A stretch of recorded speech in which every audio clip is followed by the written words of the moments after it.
Yo quiero que ustedes me acompañen abriendo sus Biblias en el Salmo número 3, porque la exposición de la palabra va a estar en este Salmo. Salmo número 3 de la Biblia. Y este Salmo, quizás usted lo ha leído en muchas ocasiones.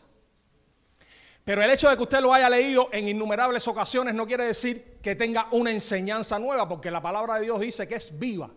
Y eso quiere decir que no está muerta. Cada vez que usted la lee, el Espíritu le muestra una enseñanza nueva. Y eso es lo que hace viva la palabra de Dios. Nosotros vamos a ir analizando pasaje por pasaje de esta escritura. Es un salmo relativamente corto. El título de este sermón dice: confiando en Dios en medio de las crisis. Voy a volver a repetirlo. Confiando en Dios en medio de las crisis, no en cualquiera. En medio de las crisis tenemos que mirar a Dios. Ese es el título. Pero también tiene una idea principal. Y la idea principal es que la fe genuina, esta fe genuina que Dios quiere que nosotros desarrollemos en nuestra vida, es una fe que se desarrolla en medio de las adversidades. Por eso usted tenga cuidado cuando usted ora: Señor, auméntame la fe. Porque sabe que Dios le va a aumentar la fe cuando usted esté en problemas, y Dios lo va a meter en problemas. Porque de otra manera Dios no le va a aumentar a usted la fe. Tiene que hacerlo de esta manera. El Salmo número 3 es una exposición excelente de la palabra de Dios. A forma de introducción, yo quisiera comentarles a ustedes algo acerca de los salmos. Muchos teólogos y estudiosos de la Biblia han llegado a la conclusión de que el libro de los Salmos es una excelente exposición de la teología de la palabra de Dios. De modo que muchos de ellos han llamado a los Salmos la generalización de la teología bíblica. Y es que en los Salmos nosotros encontramos temas teológicos de diferentes maneras.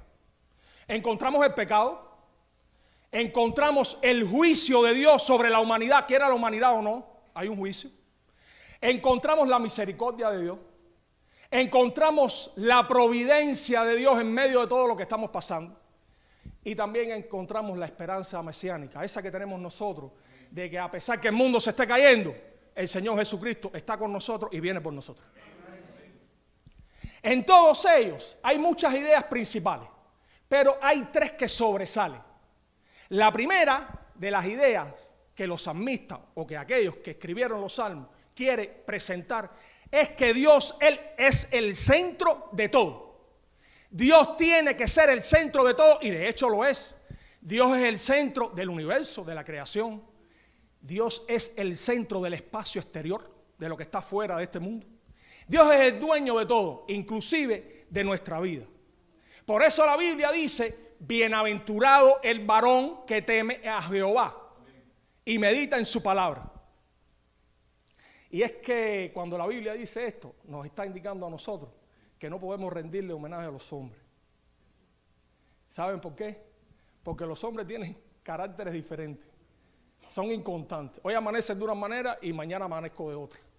Y a veces me he dicho: tú a veces estás bien y otro día estás mal. Es que los hombres son así. Por eso la Biblia dice: bienaventurado el varón que teme a Jehová y que medita en su palabra. Otro tema también que desarrolla o que expone el libro de los Salmos, y cuando referentemente a esta parte, usted ha leído el Salmo 115, estoy convencido. Dice el Salmo 115: no a nosotros, oh Jehová, sino a tu nombre da gloria, porque la gloria solamente le pertenece a Dios. Otro tema que sobresale en los Salmos es la antropología bíblica. ¿Sabes qué cosa es eso? Yo te voy a explicar. La antropología bíblica no es más que el estudio del ser humano según la perspectiva de la Biblia.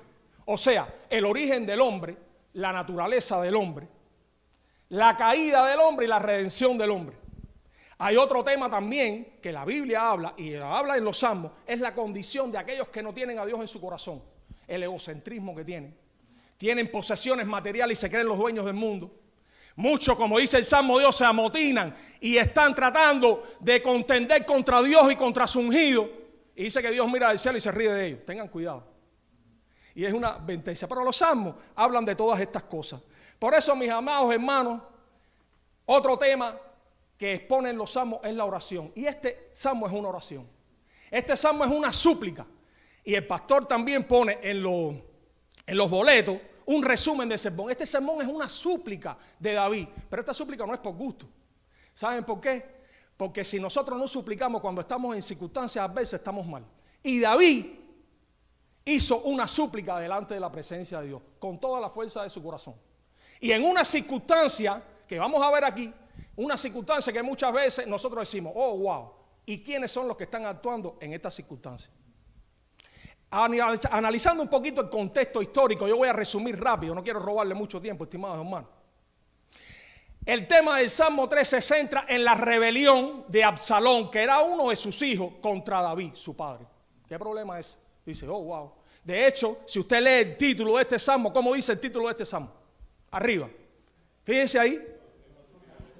Oración matutina de confianza en Dios. Y abajo hay otro escrito ahí que dice. Salmo de David cuando huía delante de la presencia de Absalón, su padre. Y usted dice, su hijo, perdón. ¿Qué problema es este? ¿Qué situación? ¿Un padre huyendo de su hijo? Bueno, quizás se estuviera de antemano cumpliendo lo que dice la Escritura, los padres contra los hijos contra los padres, tremendo. Y es una realidad. ¿Saben por qué? Porque en el medio de este contexto histórico sucedió este acontecimiento que para mí es un acontecimiento terrible. Y tenía como centro algo que sucedió que impactó mucho la vida de David. Por eso es que se cumplió lo que dijo el profeta Natán cuando le dijo a David, eso que tú hiciste trae consecuencias. Mataste a Urías Eteo y cometiste adulterio con Betsabé, pero Dios no le va a pasar la mano al pecado. Sabes que la espada no se va a apartar de tu casa ni de tu familia. Y se cumplió la profecía. Y la espada estaba en contra de la casa de David, de manera tal que su hijo primogénito llamado Amnón violó a una de sus hijas llamada Tamar. Qué terrible. Ni que Dios quiera que nos veamos en una situación como esa. Algo bien terrible, pero son las consecuencias de lo malo que hacemos. Y David estaba convencido de que era la mano de Dios. Y en este acontecimiento, este muchacho, Absalón, dijo, mi papá no está tomando cartas en el asunto. Y entonces se introdujo dentro de su corazón un sentimiento tremendo. Él no sabe obrar en este problema, voy a tener que obrar yo. ¿Qué hizo? Ahitofel junto con él quisieron desviar de la nación de Israel muchas personas que lo siguieran para preparar un golpe y sacar a David del trono. Eso es una breve reseña acerca del contexto histórico de este salmo. Pero este salmo tiene muchas enseñanzas que nosotros podemos extraer para nosotros. La situación de David era una situación sumamente complicada, porque era su hijo el que estaba en contra de él. Y en suma desesperación, ya que su propio hijo se había levantado contra él y no era para jugar, créanme que Absalón lo estaba buscando, ¿saben qué? Para quitarle la vida, para matarlo. Por eso está huyendo. De aquí cabe preguntar, ¿te has visto tú en alguna situación como esta? De peligro, una circunstancia que te encierre, donde tú inclusive sientas miedo. Yo creo que sí, todos somos humanos, de alguna manera nos hemos visto en alguna situación como esta. Pero de aquí de la palabra de Dios vamos a sacar enseñanzas tremendas. Una, ¿cómo está tu fe? ¿Cómo está tu fe cuando tú estás enfrentando los problemas? Cuando la cosa va mal, no cuando está bien. Porque nosotros alabamos a Dios cuando está bien, pero cuando se complica la cosa, como decimos nosotros, cuando viene la adversidad, es cuando la fe mengua. ¿Cómo se describe o cómo se caracteriza esta fe que yo le puse, la fe que tiene David? Una fe genuina.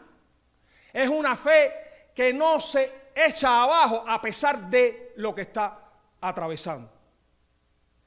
¿Cómo te comportas tú cuando tienes enfrente alguna adversidad? Son preguntas que quizás nosotros podemos hacernos, inclusive cada uno de nosotros, cuando estemos enfrentando problemas. Pero quisiera definirle primeramente qué cosa es una fe genuina.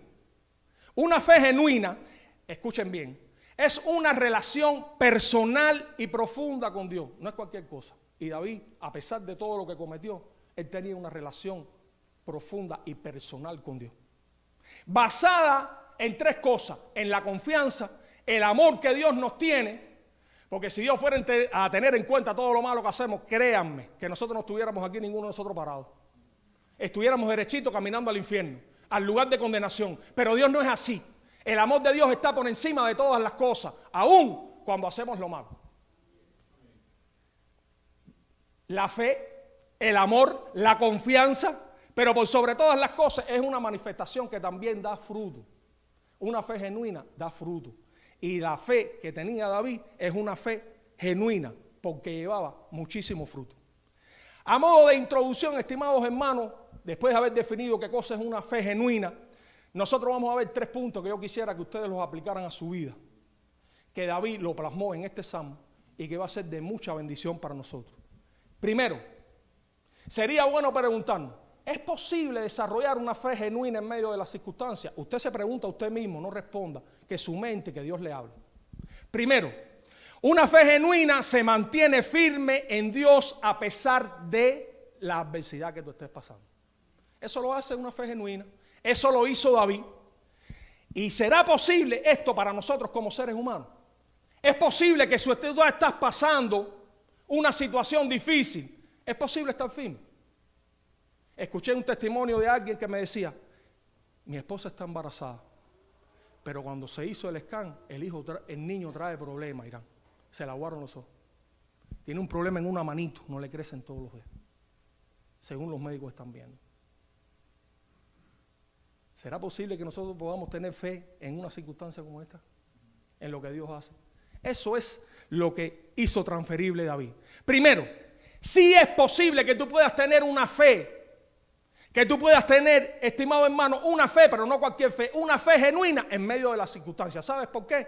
Porque David en este salmo nos dejó a nosotros enseñanzas tremendas. Primero, es posible hacerlo, ¿sabes cómo? A través de la oración y de la dependencia de Dios. Por ti solo no vas a poder hacerlo. David tenía claro definiciones acerca de la oración. David tenía claro que la oración es un arma poderosa. Es un arma poderosa. Y el orar, vuelvo y repito, el orar no está enmarcado en un límite de tiempo. Por eso hoy la Biblia dice orar sin cesar. Entendemos que es muy necesario, es evidentemente necesario que nosotros estemos en oración todo el tiempo, siempre dependiendo de Dios, buscando la presencia de Dios, porque la solución está en la oración y David lo entendió. La oración tiene el poder de transformar las circunstancias. La oración tiene el poder de cambiar el ámbito material y el ámbito espiritual, siendo capaz de cambiar todas las situaciones en un abrir y cerrar de ojos, pero no eres tú, es el poder de Dios. David entendió también que la oración es un reflejo de la voluntad de Dios. Lo que Dios desea es escuchar tu voz. Yo no sé si usted ha escuchado a cristianos que le dicen, el Salmo 139 dice que no está la palabra en la boca y ya Dios, ¿para qué yo voy a orar? No tiene sentido si yo me estoy... no está el pensamiento en mi mente, ya Jehová lo sabe todo. Pero quiero decirte que eso es un error, eso es una mentira para que tú no ores. ¿Sabes qué? Dios quiere escuchar tu voz. Y más debajo en el Salmo vamos a ir viendo una parte del Salmo que dice, con mi voz clamé a Jehová, no con cualquier cosa, no se quedó mudo. Y es por eso que él entendió que la oración es la voluntad de Dios. Porque reconoció que el poder está o se manifiesta, o Dios lo manifiesta a través de la oración. Pero la oración es una necesidad. Porque el único medio para que se fortalezca la fe es cuando estamos orando. Porque de otra manera el miedo se va a apoderar de ti. Y sabes que las circunstancias crean miedo. Hay tanta inseguridad. Ahora en el trabajo todo el mundo tiene miedo. Dirán, ahora las construcciones van para el suelo. La bolsa para arriba y para abajo. La gente tiene miedo. ¿Para dónde va a tener este país? Eso es miedo. Pero nosotros tenemos que creer en el Dios que tiene el control de todas las cosas. Porque si no, la fe va hacia el suelo. Y eso es lo que quiere el enemigo, que tu fe esté en el piso. Pero en el nombre de Jesús, Dios tiene control de todas las cosas, de este mundo y fuera de este mundo. Eso es lo que enseña la palabra de Dios. Y lo que Dios quiere que nosotros practiquemos. Es una necesidad.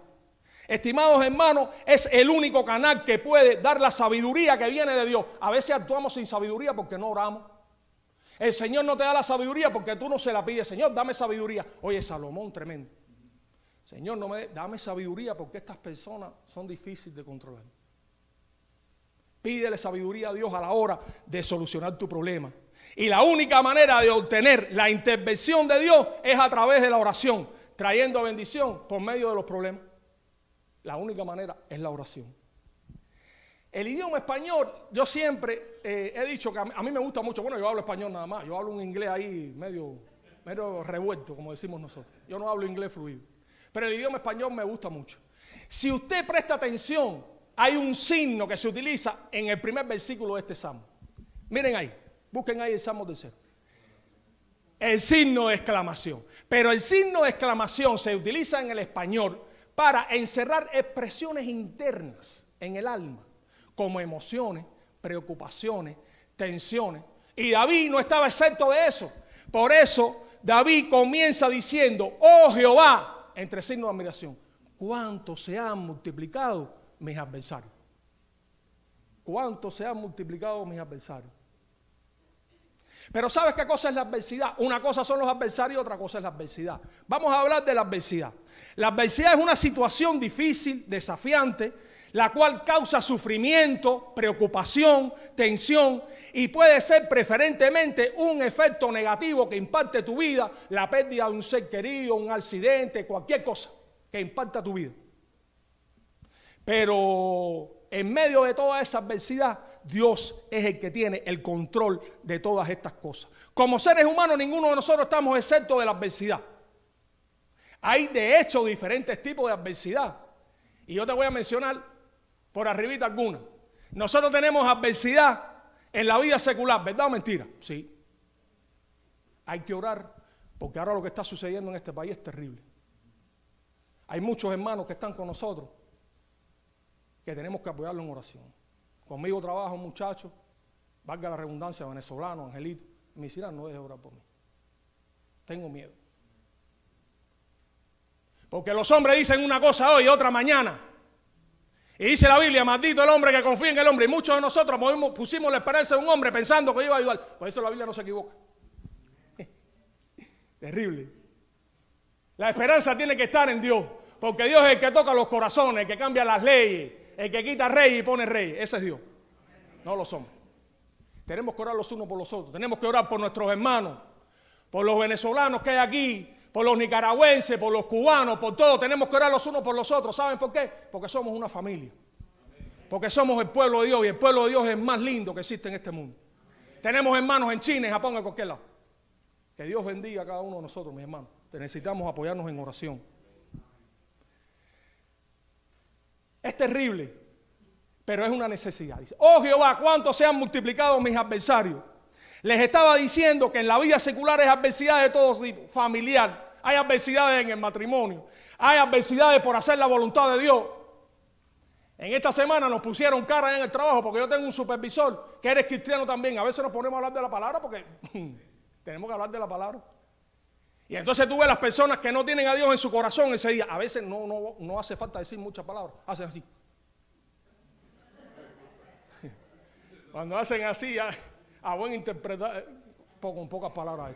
No quieren oír de que Dios es bueno, de que Dios nos bendice. A veces la maldad y el enemigo en su ser está creando un ambiente negativo. De hecho lo hace, que le molesta la palabra de Dios. Bueno, le molesta la palabra de Dios. Por hacer la voluntad de Dios es una adversidad. En la escasez, mis hermanos, en la adversidad, en los centros de trabajo, en todos los lados. Pero en todas ellas, donde quiera que tú la estés pasando, tienes dos opciones. ¿Sabes cuáles son las dos opciones? Yo te las voy a leer.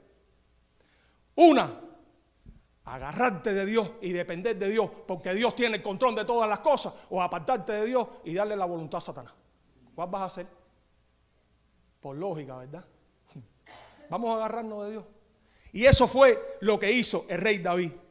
Por eso, estimados hermanos, yo tengo aquí una frase que yo la tengo en mi mente. Y yo quisiera que yo no te voy a decir quién la dijo, pero era un hombre de Dios. Este hombre de Dios era usado en predicación. Y este hombre dijo, el hombre que camina con Dios es un iluminado ser. El hombre que suelta a Dios de las manos y no tiene a Dios en nada, o se aparta de Dios, es un endemoniado ser. Piensa en eso. tenemos una necesidad inminente de depender de Dios. Inminente de depender de Dios. Mis hermanos, en este tiempo que nosotros estamos atravesando, ¿cuántas dificultades no hay? Pero paralelo a esta posición que tuvo David, hay otros personajes también de la Biblia que actuaron de una manera positiva, dependiendo de Dios, no teniendo en cuenta quién es. ¿Saben qué fue? Josafat. Josafat era un hijo de David. Y si usted estudia la Biblia, busca en 2 de Crónicas capítulo 17, y qué bien habla la Biblia de este hombre. Dice que no se dio a los Baales, no hizo altares a los ídolos, siguió los primeros pasos de David su padre, y Dios lo bendijo, porque cuando tú haces la voluntad de Dios, Dios te bendice. Pero pasó algo, se amontonaron contra él 3 naciones, los amonitas, los madianitas, y quisieron cercarlo. Y ¿saben qué dice la Escritura? Que sintió miedo, porque es normal en los seres humanos. Pero les traigo el versículo del capítulo 20, versículo 12, que dice: oh Dios nuestro, no lo juzgarás tú, porque en nosotros no hay fuerza contra tan grande multitud que viene en contra de nosotros. No sabemos qué hacer y a ti volvemos nuestros ojos. Esa es tu oración cuando estás atravesando una situación. ¿O cuál es tu oración? A veces le decimos a Dios: Señor, yo sé que tú eres real, pero yo creo que esto se debe solucionar así. Ten cuidado. Ten cuidado. Les decía que es posible mantener una fe genuina a través de la oración y la dependencia de Dios. Pero tienes que mantener una fe genuina a través de la oposición de los adversarios. Una cosa es la adversidad y otra cosa son los adversarios. Los adversarios son terribles. Por eso David decía: muchos son los que se levantan contra mí. Muchos son los que dicen de mí: no hay para él salvación en Dios. ¿Te has encontrado a alguien que te diga eso cuando estás en problemas? Inclusive cristianos. Ya este problema no tiene solución. Eso David lo experimentó en medio de la adversidad. Miren esto. Hay 3 adversarios dentro de muchos por los cuales tú tienes que luchar. El primero, Satanás. Hay muchos predicadores, y en varias ocasiones lo he dicho, y lo voy a volver a decir, que predican a un diablo tirado en el piso. Hay un cántico que cantan en otras iglesias, que dice que le machacan la cabeza al diablo. Eso no es lo que enseña la Biblia. ¿Qué dice la Biblia? La Biblia dice que tenemos que velar porque nuestro adversario, el diablo, anda como león rugiente, buscando a quien devorar. No creas esa mentira. Él no está aplastado. Él te está estudiando porque tiene un laboratorio. Y sabe cómo andamos, cómo anda Irán, cómo anda Eliezer, cómo andamos, cómo anda Gabriel, cómo anda Eric, cómo anda todo el mundo. Y escribe. Y después dice: lo voy a atacar por aquí, porque eres fuerte en esto, pero eres débil en esto. Y estudia. Y la Biblia advierte, por eso Pablo nos habla al corazón. Y en toda esta serie de sermones, los sermones que el pastor ha dado, tremendo. En los boletos están todos. Y no es menos cierto que para trancar la armadura tiene que ser a través de la oración. Por eso Pablo decía: no tenemos lucha contra sangre y carne. Pero antes de todo eso, pastor, la Biblia no se equivoca. Y cuando usted leyó el pasaje que dice: fortaleceos en el Señor, que lo dice la Biblia, ¿y en qué? Y en el poder de su fuerza. Si tú crees que tú eres fuerte, tienes que velar, porque a lo mejor el diablo te hace ¡ting! Y te caíste. No eres fuerte. Fortaleceos en el Señor y en el poder de su fuerza. Vestido de toda la armadura de Dios que el pastor en estos sermones lo dio. ¿Para qué? Para poder combatir o enfrentar las acechanzas del diablo. Porque no tenemos lucha contra sangre y carne. Si fuera contra sangre y carne es fácil, hermano. Entrenábamos ahí, ¿cómo se llama esto? Kung Fu, karate de eso. Y se pega y le da una patada, pero no es así, pastor. Es el adversario que está detrás usando a cualquiera para crear una situación. Hay que tener vista. Hay que pedir a Dios que nos dé sabiduría para poder obrar. No es contra sangre y carne. Otro adversario que tienes que enfrentar, el hombre. Mira que nosotros es terrible. Cuando queremos, nosotros mismos, cuando queremos usurpar el lugar de Dios y buscar solucionar los problemas en este ámbito, en el ámbito horizontal, estamos mal. aquí. Estás mal. Tienes que cambiar el sentido horizontal y hacer así, vertical. Señor, ayúdame.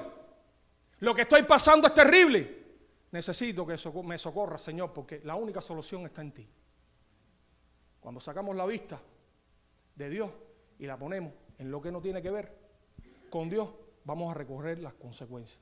Y tercer adversario que tienes que cuidarte dentro de mucho, porque hay muchísimo. ¿Sabes cuál es? Y Pablo lo habla. Tú mismo.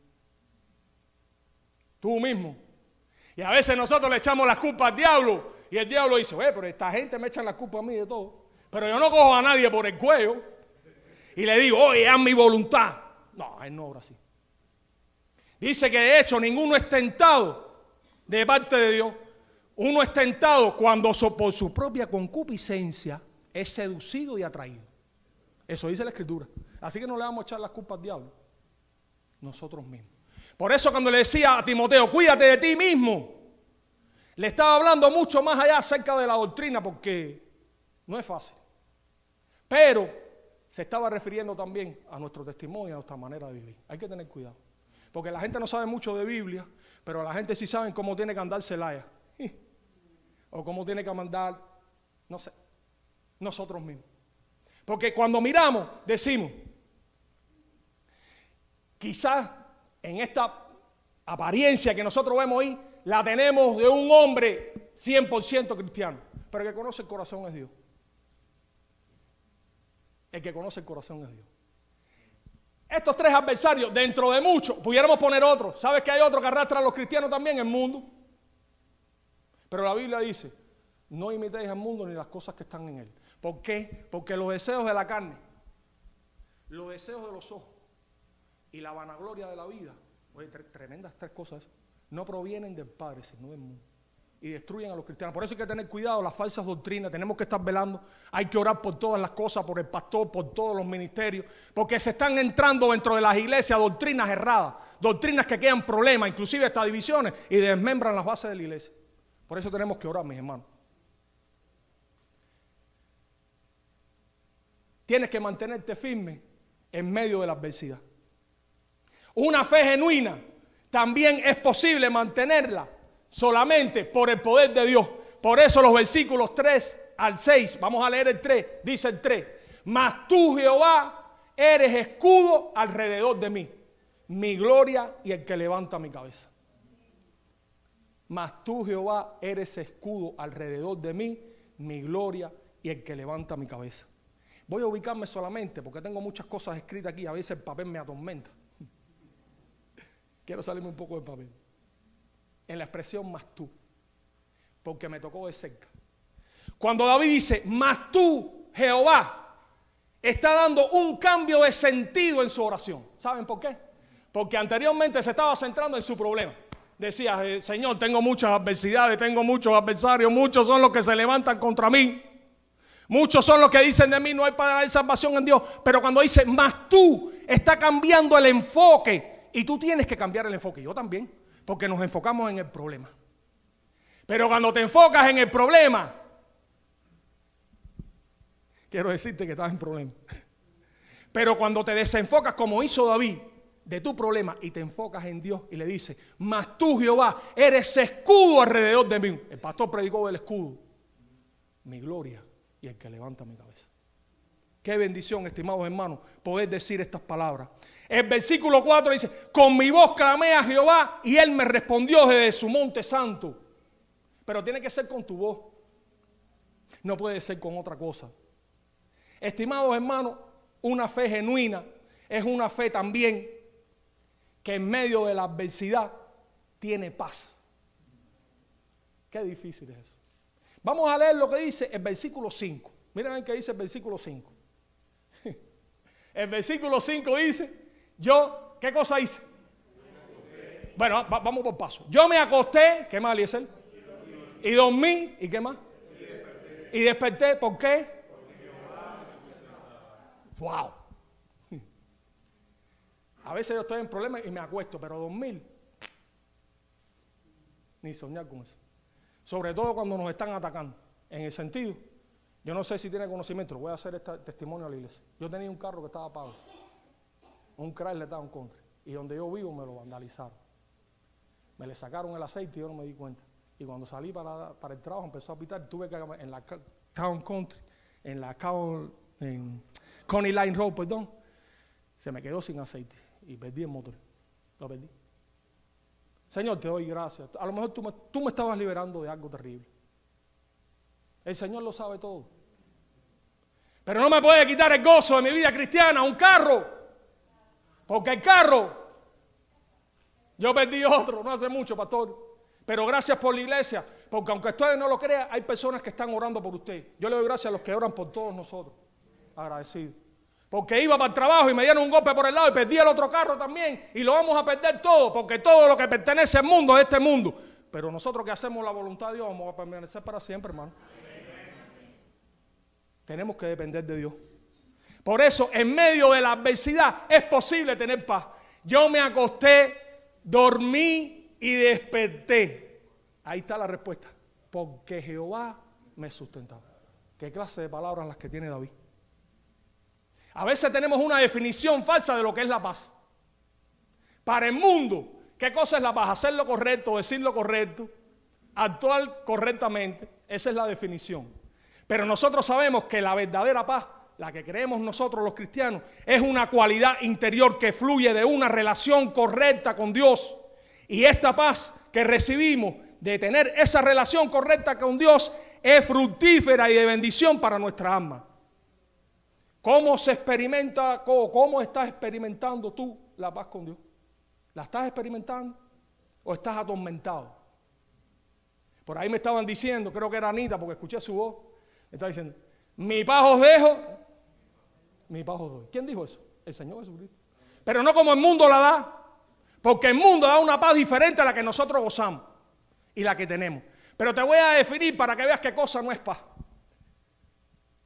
La paz de Dios no es negar la realidad, porque aunque estés en problemas, vas a estar en paz si estás con Dios. Aunque estés en problemas, vas a sentir paz. Dice que Dios no pretende cerrarnos los ojos a cualquier situación. No puedes vivir ajeno. Estás en una situación, pero eso no quiere decir que tú puedas sentir paz. David sintió paz. En medio de este problema, algunos estudiosos de la Biblia dicen que cuando él estaba en la cueva, dice que fue el motivo de esta oración. El hijo lo estaba persiguiendo y se refugió.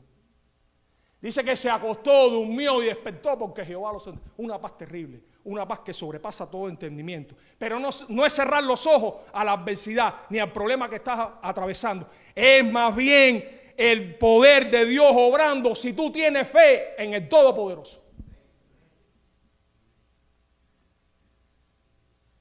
Tampoco es un escape de la realidad. A veces estamos huyendo de los problemas. No huya. ¿Usted sabe por qué? Porque el Señor utiliza los problemas para tocar algún área de tu vida, para moldearla, para cambiarla, para arreglarla. Porque nosotros necesitamos arreglo, no como los carros, pero necesitamos arreglo interior. Sí, todos nosotros, de alguna manera. No es un escape de la realidad, no te hace quedarte paralizado, no tengas miedo, no te quedes para ahí, ¿qué va a pasar, Dios mío? Ahora mira lo que... La bolsa se está cayendo, el dinero. Estados Unidos va a caer en recesión, van a cerrar los trabajos. Y tenemos miedo, ¿verdad? Pero créeme que Dios está en control de todas estas cosas. Dice, estimados hermanos, no te elimina de responsabilidad tampoco para enfrentar cada situación. No es un letargo de estar dormido, sino que la paz es entender que el Espíritu de Dios está en ti, vive en ti y obra en ti y te hará entender que Dios está contigo y que es poderoso para solucionar cualquier problema.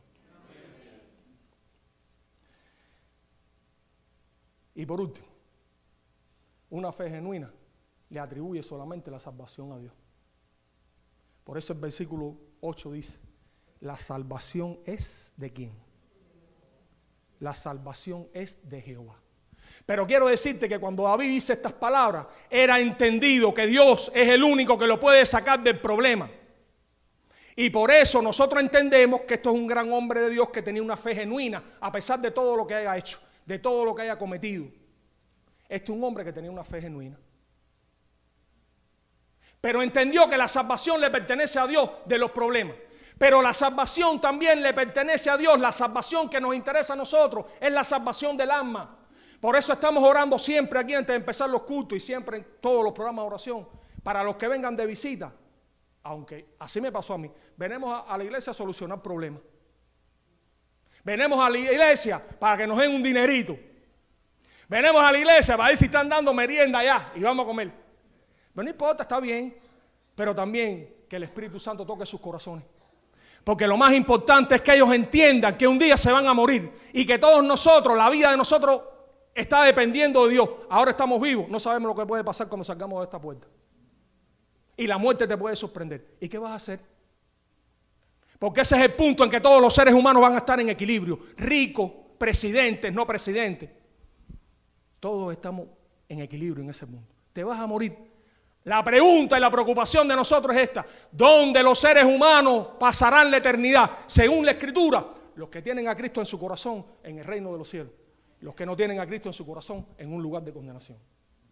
Pero es una preocupación, porque aquellos que vienen aquí buscando otras cosas que no es la salvación, es un tiempo fructífero para que puedan entender que en Cristo hay solución y que en Cristo hay salvación. Estimados hermanos, la salvación es de Jehová. También es factible para la predicación. ¿Sabes por qué para la predicación? Porque muchas veces tenemos miedo a hablarle a la gente. Y nos da pena. ¿Qué van a decir si le digo que Cristo es bueno? Me saldrán con alguna patada que hay la gente por ahí. Cristo es bueno, te ama. Que Cristo es bueno ni me ama. ¿Cómo tú vas a decir eso en medio de todos los problemas que hay? Sí, en medio de todos los problemas que hay, Cristo es bueno porque estás vivo. Y porque Dios quiere que tú cambies esa manera de pensar. Eso es una bendición. Pero Dios quiere compartir. No tengas miedo en predicarle a la gente. ¿Sabes por qué? Porque el que toca los corazones no eres tú. El que toca los corazones es el Espíritu de Dios. Y a mí me tocaron palabras tan sencillas. Yo no sé si, bueno, yo creo que sí. Yo tenía un hermano que falleció en Cuba. Casildo Villavicencio San Martín. Abelito lo conoce. Este hombre, cuando me veía a mí con tantos collares de brujería y de basura, sentado ahí, él usaba dos palabras cuando pasaba. ¿Saben cuál era? Dios te ama. Dios te ama. Dios te ama. Esas palabras martillan el alma. Tú te quieres que no, pero esas palabras martillan el alma. ¿Saben por qué? Porque yo me quedaba pensando, ¿cómo este hombre me está diciendo a mí que Dios me ama? Cuando ellos nada más que creen en Dios y yo tengo todos mis santicos y mis cosas aquí. Pero ese Dios que me amaba, un día lo conocí. Y estaban cantando un himno que se llama El que habita al abrigo de él. No sé si Junior me quiere ayudar ahí con este himno. Este himno tiene una letra tremenda. Los que lo conocen, yo quisiera que lo cantaran conmigo. Este himno, como todos los himnos bautistas, lacera el alma porque es una predicación. Este himno dice: el que habita al abrigo de Dios, ciertamente muy feliz será. Ángeles guardarán su salud y en sus alas feliz vivirá. Oh, yo quiero habitar al abrigo de Dios, solo allí encontraré paz y profundo amor. Mi delicia es con Él, comunión disfrutar y por siempre su nombre alabar. Amén. Gracias, mi hermano. Y por siempre su nombre alabar. Estemos bien o estemos mal. Quiero hacer un último llamamiento. Si no has tenido una experiencia personal con Jesucristo, Dios quiere tocar tu corazón. Dios quiere librarte de la muerte eterna. No luches con tu interior.